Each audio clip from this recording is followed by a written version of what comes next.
Bonjour à tous. Bon, comme candidat, M. le maire est pas là. Il est absent, il est en dehors de la province pour des engagements avec les cadets. Donc, c'est moi qui vais présider la séance en tant que maire suppléant. Donc, bienvenue à tous. Je vous mentionne que la séance est enregistrée. Donc, bienvenue à la séance du lundi 3 juin. Donc, premier point, ou bienvenue. Deuxième point, adoption de l'ordre du jour. Donc, à l'autre jour prévu, on retire le point 8. Et puis, il y a un point qui est ajouté dans Affaires diverses pour une demande d'aide financière du club de soccer et marinier. Donc, est-ce que j'ai un proposeur secondaire pour l'autre jour? Bon, prochain point, numéro 3, l'adoption du procès-verbal du 6 mai. Est-ce que tout le monde a pris connaissance du procès-verbal? Excusez-moi, est-ce que tout le monde est d'accord avec le point 2? Oui. Bon, point 3, adoption du procès-verbal du 6 mai. Est-ce que tout le monde en a pris connaissance? J'ai un proposeur secondaire. Je propose. Tout le monde est d'accord? Oui. Adoption du procès-verbal d'une séance extraordinaire du 22 mai. Bon, tout le monde a reçu les copies, en a pris connaissance. On a un proposeur secondaire. Un propos. Tout le monde d'accord? Oui. Information du conseil et de la direction. Donc, je suis membre du conseil. Est-ce qu'il y a des gens qui ont des suivis à faire? J'en fais un pour le comité de la famille. Suivi sur l'activité qui a eu lieu en fin de semaine. La fête des nouveaux arrivants, puis la fête de la famille, en fait. Je voudrais remercier les lobbies qui ont organisé ça. C'était quand même très bien organisé. Les gens, je crois, ont eu beaucoup de plaisir. Il y avait des jeux un peu pour tous les groupes d'âge. Puis, bon, on a manqué un peu de popcorn, là, mais bon. Sinon, on était un peu victime de notre succès parce qu'on avait les mêmes quantités que par les années passées, mais ça a passé dans le temps de le dire. Donc, c'est ça. Les notes à nous-mêmes pour les années prochaines. On n'est pas populaire à cette heure à l'idée de cette activité-là. On pourrait avoir plus de stock. Et sinon, c'est ça. Un grand remerciement à vous. Puis, félicitations. Félicitations à tout le monde qui sont venus. C'est grâce à vous qu'on est capable de faire des belles activités comme ça. Puis, félicitations à tout le monde qui ont participé, bénévoles et autres, pour que ça aille mieux. C'était le commentaire du comité de famille. Merci. Donc, est-ce qu'on a des suivis de la direction? Correspondances diverses. On a reçu une lettre de Mme Bianca Viel concernant les déchets aux abords des routes. Ça a coïncidé avec l'opération de nettoyage qui a eu lieu récemment.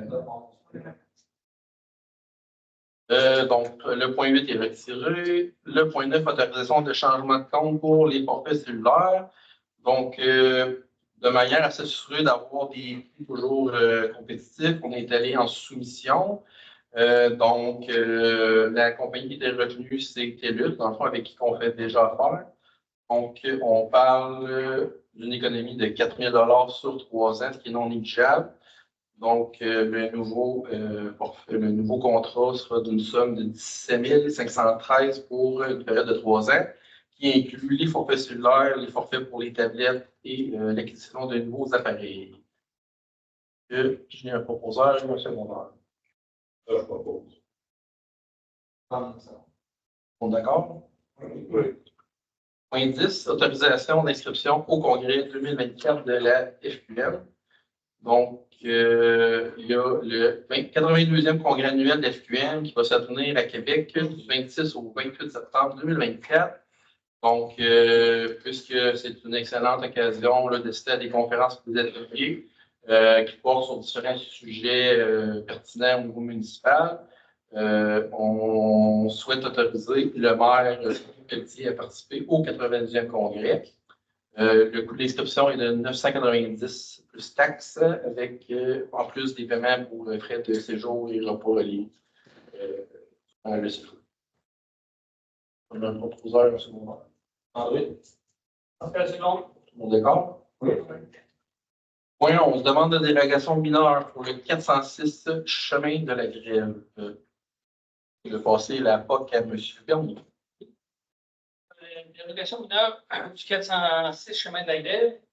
Dans le fond, c'est comme tous les guichets dans ce secteur-là, sont trop proches un peu dans tout. Donc, le monsieur nous demande une dérogation mineure pour être capable de reconstruire son chalet.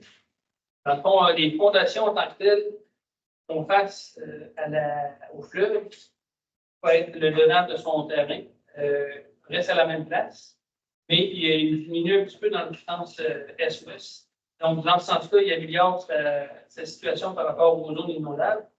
Puis, la dérogation mineure est en lien avec l'arrière du bâtiment. Il se trouve être trop près. Théoriquement, dans ce secteur-là, on se retrouve d'avoir 6 mètres à l'arrière du bâtiment. Puis, le monsieur, à cause des limitations de son terrain, peut le respecter d'un côté, même le dépasser, et de l'autre côté, il n'est pas capable. Donc, il demande une dérogation pour mineur pour ce secteur-là. Puis, le CCU recommande l'acceptation de cette dérogation. Oh oui, il a amélioré toutes les places dans le la place qui est au fleuve est améliorée. Elle tombe plus dans la pièce à la droite, à la zone de grand courant. Puis le côté sud était à 3,2 mètres, puis il tombe à 4,3. 3,12. Il était déjà dérogatoire. Il était déjà un droit acquis, il va être un peu moins dérogatoire. De toute façon, si on regarde le cadastre de la propriété, c'est des terrains qui n'ont pas de place, et en plus, il est sorti par la ligne des Hauts-de-Marie. C'est la seule option. Donc, est-ce qu'on a un proposeur secondaire pour l'acceptation de la demande de dérogation? On est d'accord? Oui. Point 12, demande de projet PIA pour le 88, chemin Lamartine-Ouest. Ça, c'est un projet. Le monsieur, le propriétaire, veut refaire le bas de ses descendre d'une coche. La partie basse, en bas des fenêtres, en fond, aller jusqu'au salage. Il voudrait le recouvrir avec un matériel de paupière. C'est du mobilier, c'est la paupière. Mais le modèle que le propriétaire choisit ne correspond pas du tout avec le style et l'âge de la maison a. Donc, le projet tel que présenté est refusé. Toutefois, on propose au propriétaire de revenir avec un matériau qui correspond au matériau qui peut être utilisé au moment de la construction de sa maison. Un bâtiment de 1890. Donc, il y a quand même beaucoup d'options dans ce domaine-là. La pierre pourrait être acceptée, mais pas le type de pierre que je me suis demandé. Donc, il faudrait juste trouver quelque chose qui correspond avec l'âge du bâtiment. Donc, le CCU, pour ce projet-là, recommande le refus de la demande de PIA. Un proposeur secondaire. Tout le monde est d'accord? Oui. 13, demande de projet PIA pour le 119 chemin des Pionniers S. Oui, ça, c'est une demande de PIA pour une clôture. On a été très ouvert sur les clôtures par le passé, mais ce qui est présenté présentement, un, n'est pas une clôture, et deux, a été érigé avant de faire un peu. Donc, ce que le monsieur veut faire, le propriétaire, c'est toujours monsieur, je m'excuse, je ne veux pas frustrer personne, et ce que le propriétaire veut faire est complètement proscrit dans les règlements municipaux à la base et dans le PIA aussi. Donc, c'est refusé, la demande est refusée. Il faut qu'il nous revienne avec un autre propriétaire. Oui, c'est ça. Parce que c'est complètement refusé. Il n'y a pas d'appel sur ce projet-là. Il faut revenir avec une autre proposition. Le CCU recommande le refus. Mais ce n'est pas juste le pays, c'est refusé. Il y a aussi le règlement municipal à la base. Oui. Donc, est-ce qu'on a un proposeur et un secondeur pour refuser le projet tel que recommandé par le CCU? André Bobo. 30 secondes. On est d'accord? Oui. 14, demande de projet PIA pour le 327, chemin des Pionniers Ouest. Ça, je ne me suis pas acquis descendre un petit peu. Ah oui. OK. Cette maison-là a déjà subi des rénovations par le passé. Puis le monsieur, dans le fond, ça donne bien la photo qu'on voit là. C'est le mur qui est du côté ouest, est, excusez, du bâtiment. Il peut être refait. Présentement, il est en clabard, en bardeau de cèdre. Puis, bon, il est détérioré. Il faudrait qu'il soit changé. Le monsieur nous propose une imitation de bardeau de cèdre comme matériau de remplacement. Étant donné les coûts exorbitants du bardeau de cèdre, c'est encore maudit de lui demander de remettre du bardeau de cèdre. Donc, le PIA a accepté le projet, recommande l'autorisation de ce projet-là. Il n'y a pas de condition pour que le monsieur puisse restaurer son bâtiment. André Bobo. Tout le monde d'accord? Oui. 15, autorisation de signature de l'attestation de conformité d'un projet de production animale à la réglementation municipale sur les odeurs agricoles sur le 280 rue Notre-Dame concernant le poulailler numéro 7 de la ferme Dior. Donc, on a reçu une demande de signature d'une attestation de conformité d'un projet de production animale sur les odeurs agricoles par l'entreprise Ferme Dior Incorporée. En décembre 2018, la municipalité avait adopté une résolution, la résolution 399-12-2018, intitulée Approbation demande de dérogation mineure 280 rue Notre-Dame, Vico le groupe. Attendu que par l'adoption de cette résolution, la municipalité acceptait la dérogation mineure et ainsi permettait une distance séparatrice de 245,1 mètres entre le foyer et le périmètre urbain.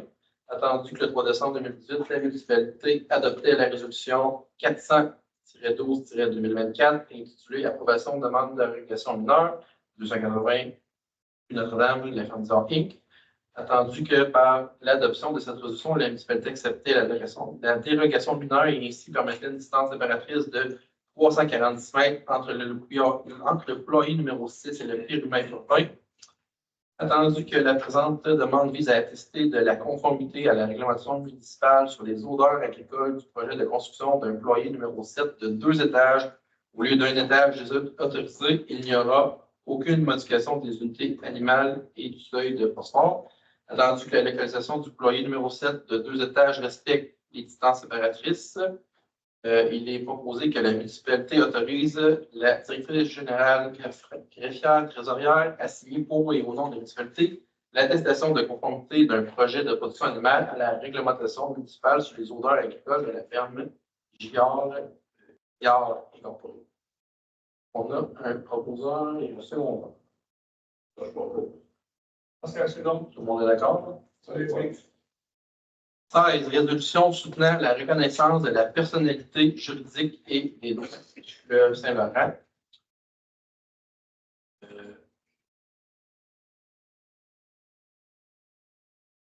Dans le fond, grosso modo, là, on a été sollicité pour soutenir les démarches là, pour la préservation du fleuve Saint-Laurent. Donc, c'est simplement là, pour qu'on supporte la cause. On avait des jeunes là, qui sont venus, qui ont c'était des jeunes de 6e année de l'ILED d'adopter ça. Mais là, j'ai croisé tout tantôt, l'école a fait le message, ils sont en train de demander à leurs parents s'ils peuvent venir, ils vont être en temps. Et juste mettre en contexte que c'est une initiative des jeunes. Tout à fait, c'est ça. C'est une initiative des jeunes de l'école Saint-François-Xavier, donc l'école primaire. Dans le fond, c'est ça, là, c'est grosso modo là, pour un appui à soutenir leur initiative. Donc, nous êtes payés. Oui, est-ce qu'on a un proposeur? On se fait André, 30 secondes. Tout le monde est d'accord? Oui. Octroi 17, octroi de contrat pour la réfection des infrastructures de la 6e avenue sud et d'une partie de la 10e rue. Donc, on a reçu les soumissions. Donc, on a reçu, c'était un appel d'offres public, on a reçu 3 soumissions. Donc, il y a eu les entreprises J.R. Morin pour 784 164, Michel Gamache et Frères pour 713 850 et les entreprises Gilbert Coutier pour 824 970 et 20. Donc, attendu que la soumission de Michel Gamache et Frères est la plus basse et qu'elle est conforme pour la somme de 713 850. Oui, monsieur le maire adjoint, je vais me retirer de discussion et des prises de décision. Noté. Donc, en conséquence, on propose d'accorder le contrat à Michel Gamache et Frères pour la somme de 713 850 pour la réfection des infrastructures de la 6e avenue Sud et d'une partie de la 10e avenue Bleu, et que l'octroi de contrat est conditionnel à l'approbation du règlement 309-2024 par le ministère des Affaires municipales et de l'Habitation. J'ai un proposeur et un second. Ah oui, je propose. Tout le monde d'accord? Oui. Oui. Bon. 18, octroi de contrat pour la question de ponceau d'hiver.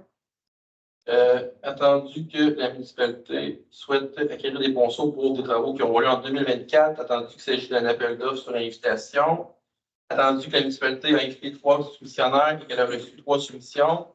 Donc, Kékéry Joku pour 16 088 BMR Aventis de Saint-Jean-Roger pour 15 180 et 34 et Réabio Inc. pour 18 062 et 37. Attendu que la soumission de BMR Aventis Saint-Jean-Port-Joli est conforme et qu'elle est la plus basse pour la somme de 15 880 et 34.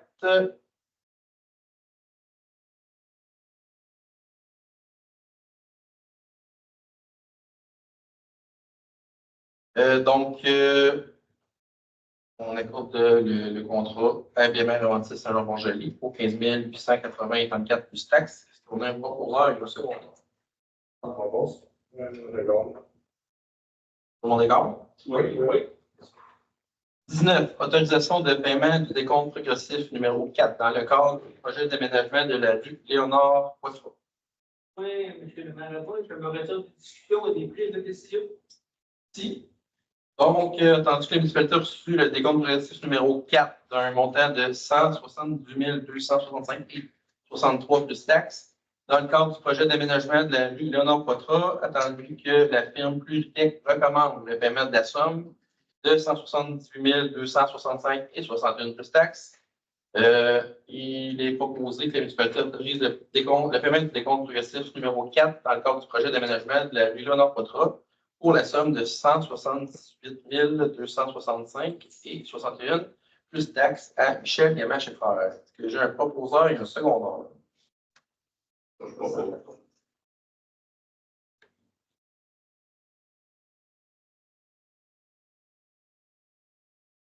178 265 et 68. J'ai un secondeur. Oui. Mon égard. 20. Autorisation de passage à la 13e édition de la Tournée des vainqueurs. La municipalité a reçu une demande d'autorisation de passage pour la 13e édition de la Tournée des vainqueurs qui aura lieu le 7 août 2024. Donc, il est proposé qu'on autorise le passage le 17 août 2024 parce que j'ai un proposeur et un secondeur. Oui. Tout le monde est d'accord? Point 21. Report des travaux en lien avec la résolution numéro 123-05-2024. Intitulé Autorisation d'aménagement d'une allée piétonnaire en bordure de la route du Quai. Attendu que le 6 mai 2024, la municipalité a écrit la résolution 123-05-2024 intitulée Autorisation d'aménagement d'une allée piétonnière en bordure de la route du Quai.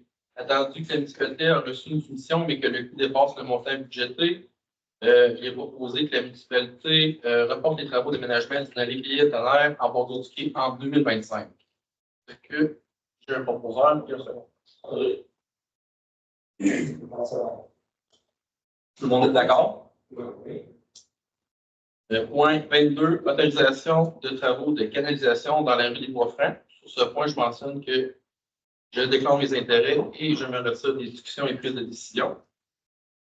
Attendu que la municipalité souhaite procéder à des travaux de canalisation dans la rue des Bois-Francs, il est proposé que la municipalité autorise les travaux de canalisation dans la rue des Bois-Francs pour une somme budgétée de 50 000 taxes incluses. On a un proposeur et un secondeur.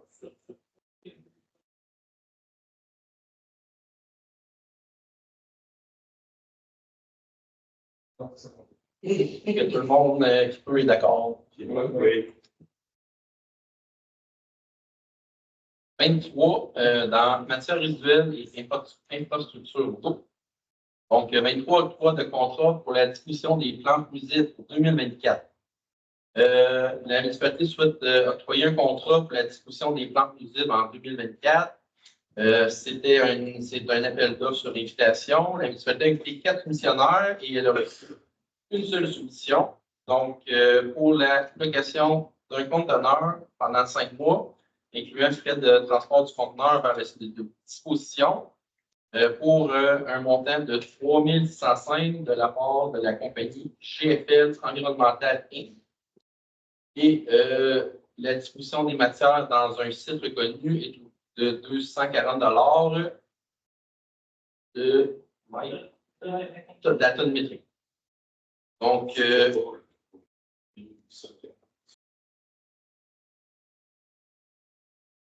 3105.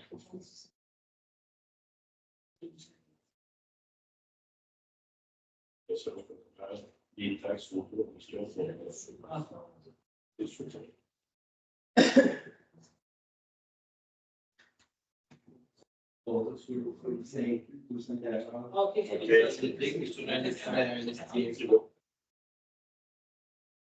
Donc, est-ce qu'on a un proposeur et un secondeur? Je vais trouver le contrat à GFL Environnemental. On est d'accord? Oui. 24, octroi de contrat pour la collecte des conteneurs 2024. La municipalité souhaite octroyer le contrat pour la collecte des conteneurs 2024. Il s'agit d'un appel d'offres sur invitation et la municipalité a invité 2 soumissionnaires et elle a reçu 2 soumissions. Donc, pour la collecte hebdomadaire des conteneurs de déchets et de recyclage, il y a les concours du CAP qui nous soumettent 1 700 $ comme montant et le service sanitaire A des chaînes Inc. Le montant est de 3 200. Donc, comme la soumission de concours du CAP est la plus basse et qu'elle est conforme, il est proposé d'octroyer le contrat de collecte des conteneurs pour le recyclage et les ordures pour la période 1er avril 2024 au 31 décembre 2024 à l'entreprise Les Concours du CAP pour la somme de 1 700 $ plus taxes par collecte hebdomadaire. C'est vraiment pour les compteurs commerciaux. Oui, effectivement, dans le fond, ce contrat vise à remplacer la collecte là, avec des conteneurs au niveau commercial, donc les gros conteneurs en acier, pour tout ce qui est commercial et industriel. Et ça vise à remplacer le vieux camion Mac là, qui est parti à la retraite. Bon, proposeur de secondaire sur ce point. C'est pas propose. Tout le monde est d'accord? Oui. Numéro 25. Information pour l'adoption ultérieure du règlement 311-2024 relatif au rejet dans les réseaux des coûts. Donc, est-ce que j'ai quelqu'un qui donne l'information? Oui. Donc, 26, le dépôt est fait aussi par M. Blanchet. Numéro 27. Autorisation d'embauche d'un opérateur eau potable et usée. Il y avait un poste qui était vacant, qui est vacant actuellement au niveau de l'opération de l'usine de traitement des eaux potables et usées. Le poste est affiché à l'interne ainsi que sur le site Internet de la municipalité, sur Facebook, sur le site de l'Union des municipalités du Québec, sur le Facebook d'Emploi Région Québec et sur le site d'Emploi Région Lille. Les membres du conseil ont pris connaissance du traitement des conditions de travail stipulées dans le contrat d'employé. Donc, il est proposé d'autoriser l'embauche de M. Zayed Zahab à titre d'opérateur eau potable usée. Puis son entrée en fonction est prévue à compter du 8 juin 2024. J'ai un proposeur et un secondeur. Non, pas trop. Parce que la suivante. On est d'accord? Oui, oui. 28, autorisation de paiement de factures pour du temps supplémentaire pour un diagnostic de chambre de nettoyage suite aux travaux sur le poste de pompage d'eau.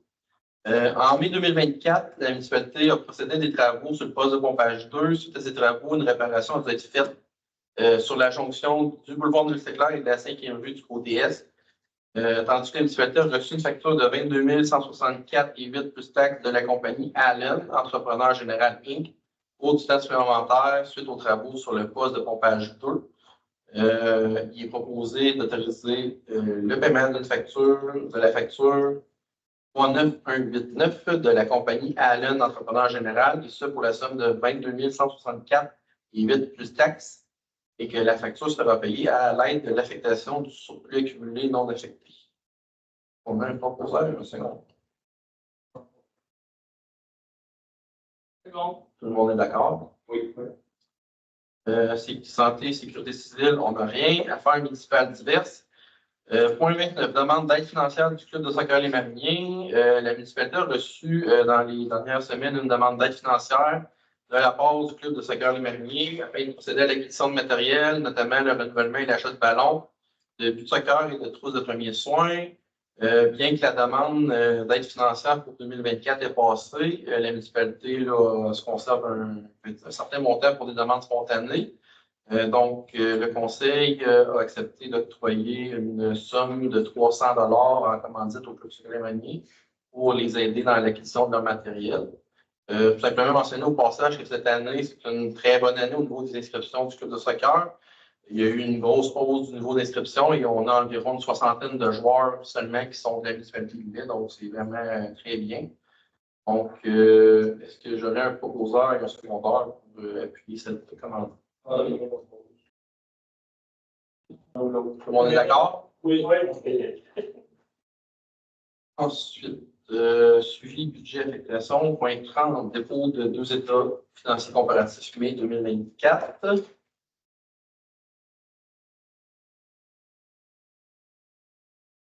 En dernière liste des déboursés approuvés par le conseil ou effectués par délégation pour mai 2024.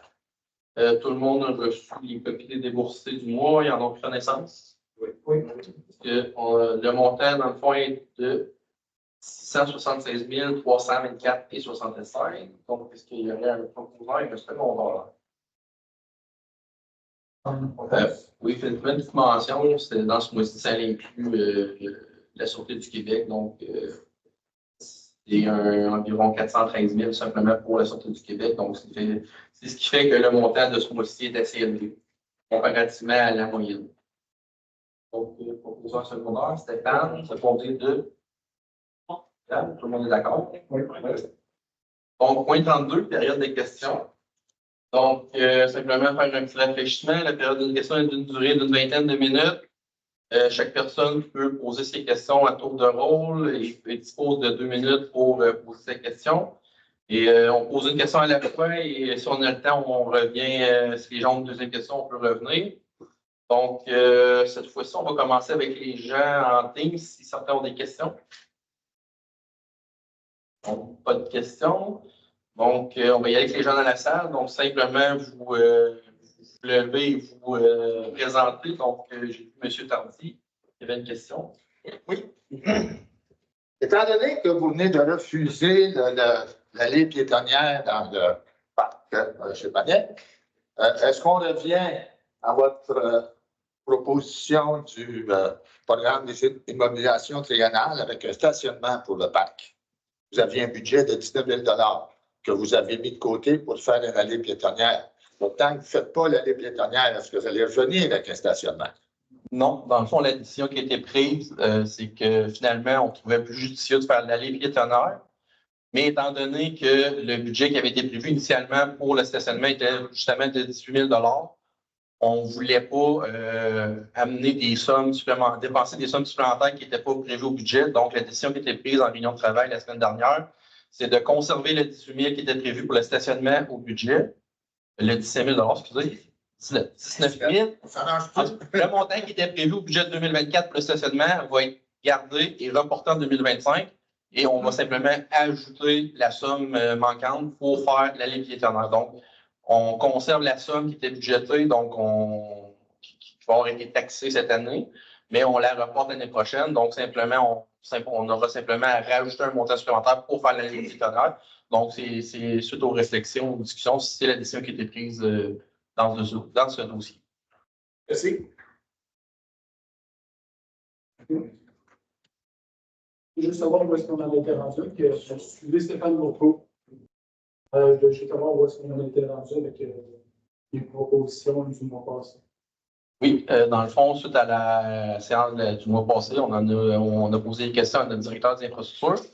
Nous aussi, on se posait des questions, parce que comme usagers, nous aussi, les dos d'or versus les genres de poteaux que vous aviez parlé, on se posait la question. Puis dans le fond, ce qu'il y en est, c'est que pour le même résultat, finalement, les genres de petits poteaux là, dont vous parliez, c'est plus dispendieux que des ensembles de dos d'or. Donc, c'est vraiment une question d'économie pour laquelle la municipalité a décidé d'y aller avec des dos d'or actuellement. C'est pas dit que dans le futur, il n'y aura pas d'autres secteurs où il y aura justement les petits piquettes. Mais là, actuellement, les dos d'âne qu'on venait l'effet recherché de ralentir les gens, puis ça a l'effet aussi que le résultat étant que c'est moins cher. Est-ce que je peux juste me permettre de commentaire? Oui. La majorité du monde, je pense, quand ils partent, mettons, de Villette, Québec, qui ont une entrave durant leur trajet, qu'est-ce qu'ils vont faire après l'entrave? Ils vont accélérer. C'est exactement ce qu'ils font. Arrête au dos d'âne, écrase, on s'en va au prochain dos d'âne. C'est quoi le but? C'est-tu juste de nuire ou vraiment de ralentir la circulation sensiblement? Il y a des VUS qui passent là, non? Qui ne sentent pas les dos d'âne. Ça sert à quoi finalement? Juste comme ça. Mais là, c'est sûr que vous avez mis des points à la réflexion, puis on en a discuté, puis c'est sûr que c'est un point qui a été amené au niveau des travaux publics, donc il y a une réflexion qui pourrait se faire. C'est deux. Monsieur Chouinard, vous pouvez compléter. C'est deux sets de dos d'or dans le fond. Une par regarde si vous avec la vitesse. Un set de trois? C'est deux sets de trois pour une par quatre. Une silhouette de ralentisseur, donc tu vas faire deux fois. Si on va juste chercher le bord plus simple avec une limite de vitesse dessus, là, c'est moins cher que la silhouette de ralentisseur. Ça, c'est 5 au 2 versus les. Je vais prendre une fois nouvelle en gros à chaque année.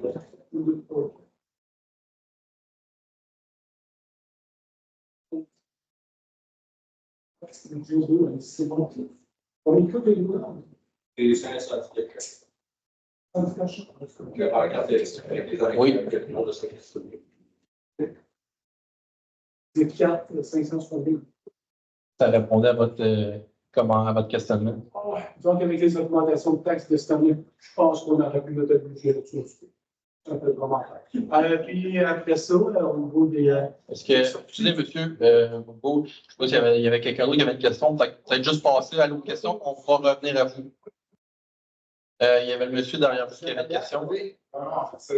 Votre nom? C'est que seulement les années d'est, on est dans les dernières années. Puis, ce que je voulais voir, c'est au la protection de notre patrimoine, le sommaire, le mandat du manoir, de la Chépanière, pas seulement le nom de gens. Je voulais voir, vous, la municipalité, c'est quoi la vision de la protection du patrimoine? Est-ce qu'on privatise le domaine ou on laisse dans un domaine plus de protection du patrimoine public? Je veux juste voir à ce niveau-là la vision de la municipalité. Là, pour le projet dont vous parlez, c'est un projet privé, mais effectivement, c'est sûr que ce projet-là va être assujetti à respecter le PIA.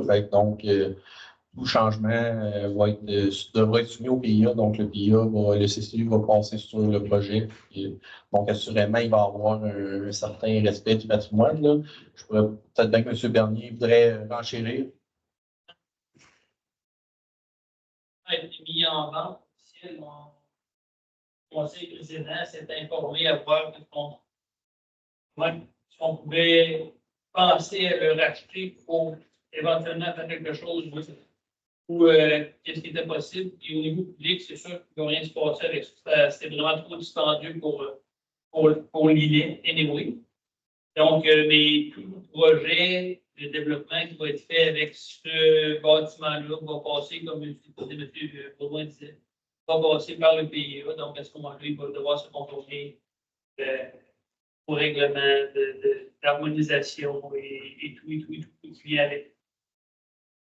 En fait, moi, je sais qu'il y a une transaction financière. Puis, moi, je propose un peu, parce qu'en fait, ma grand-mère, était en Louis-Jean, tout ça, c'est pas son nom. Était résident là en 2015. Puis, on sait ce qui s'est passé là, en 2015. Puis, moi, en fait, là, je serais plus pour une OSBL, dans le COA, que j'aimerais former dans les prochains jours avec des résidents, des citoyens, corporatifs, commerçants, producteurs, résidentiels.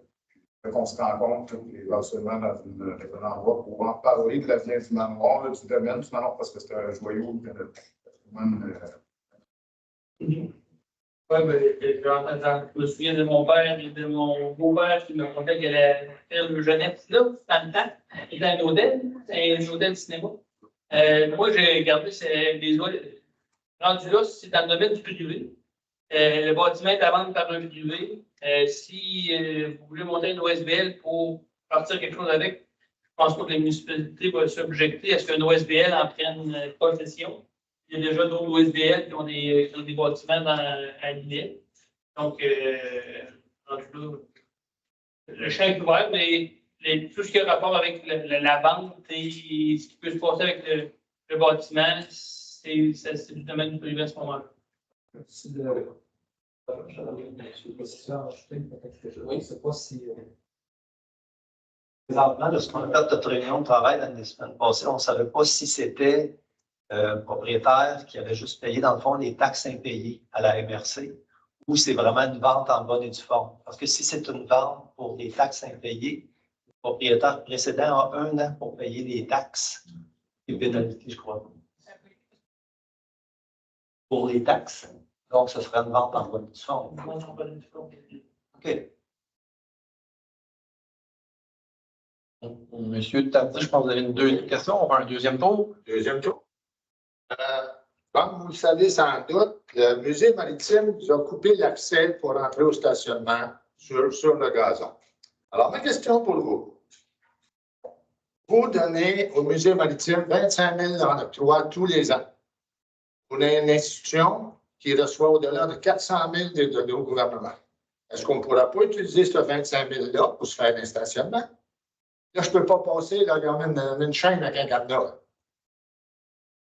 Puis le petit lot de terre, le petit terrain que j'avais acheté à côté de nos terrains de pétanque, il semblerait que je ne ferai pas de stationnement là. On stationne où, là? Et on ne peut pas, vous ne faites pas de stationnement, vous avez annulé, vous gardez vos sous. D'un autre côté, vous donnez 25 000 à quelqu'un qui, lui, vous bloque le chemin. Le terrain appartient, mais je peux répondre. Le terrain appartient, oui, je suis d'accord. Je suis d'accord, le terrain appartient au musée, je suis d'accord. On a tout passé, on a tout eu l'accès. Là, vous lui donnez 25 000 par année, puis vous bloque l'accès. Il y a moyen de s'entendre. Il y a autre ta chaîne, puis laisse le monde les contribuables. C'est de nos taxes directes, ça, là, ce 25 000 là. C'est pas d'octroi là-dessus, il n'y a pas rien, là. Est-ce que les citoyens peuvent passer? On prend votre commentaire pour réflexion future, effectivement. Merci beaucoup. Monsieur Bourgault, je pense que vous aviez une deuxième question. Oui, c'est la même question, dans le fond, parce qu'il y avait plusieurs volets sur la question de tantôt. Au bout des rues, les rues qui vont débloquer à quelque part pour le quartier en arrière du terrain, si on s'en tient uniquement à une rue de sortie. Donc, ce que vous voulez dire, c'est est-ce que ça va, dans le fond, je comprends votre secteur, dans le fond, le quartier des oiseaux, vous demandez si ça va déboucher ailleurs? Oui, moi, j'avais suggéré qu'on débloque entre le premier bloc et la dernière maison sur la rue du Héron, de déboucher ça de l'autre côté. Dans le secteur industriel? Oui.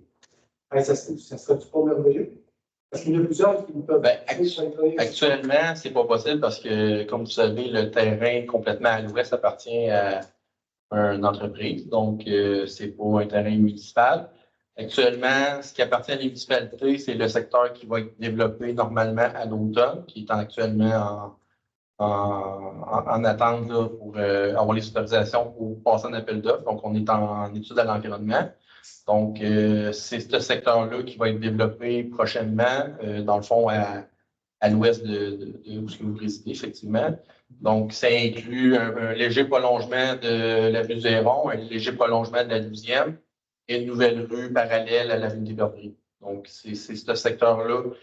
C'est dans le fond le secteur de terrain qui appartient à la municipalité qui va être développé en deuxième phase là, du quartier des Oiseaux. Par la suite, les terrains ne nous appartiennent pas, donc je ne peux pas émettre de commentaires là-dessus pour l'instant.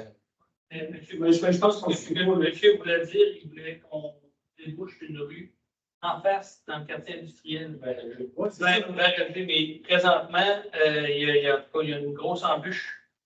Dans l'éventualité que peut-être qu'on pourrait le faire, il y a les terrains dans ce secteur-là, ils ont tous été vendus. Fait qu'on n'a plus d'emprise pour traverser. Puis, en plus, il y a un cours d'eau qui traverse. Fait qu'en ayant un cours d'eau qui traverse, on tombe dans une autre roue avec le ministère de l'Environnement. Puis, on n'est pas à veille d'avoir un oui là-dessus. Donc, ça, si je comprends bien, là, il faut toujours quand même rester une rue pour déboucher. Éventuellement, dans les plans à long terme, ça va sortir sur la. C'est sûr qu'il y a une volonté d'avoir des discussions avec le propriétaire actuel du terrain pour éventuellement être en mesure d'aller déboucher à la 11e rue. Mais en ce qui concerne de déboucher au niveau industriel, ça c'est plus difficile étant donné le ruisseau qui passe là. On construisait une maison sur pilotis, puis après ça, on va faire le salaire. Mais non, c'est quand même. Je comprends pas comment On grossit, mais les voies d'accès, on ne pense pas. Non, c'est. Non, excusez. Il y a des possibilités pour le futur, c'est juste que là, en ce moment, on ne peut pas se prononcer officiellement. Ce dépôt, ça va attirer du monde. Ce dépôt qui n'a pas pression à l'augmenter. Puis, il n'y a pas de problème, on le mettra du monde en masse, mais pas de rue pour y aller. Merci. Bien vu. Une autre question dans la salle. On a des questions en ligne. Donc, vous avez la parole, les poseurs, M. Edmond, Jean-Edmond, une seconde. Donc, vous avez l'Assemblée à 20h14.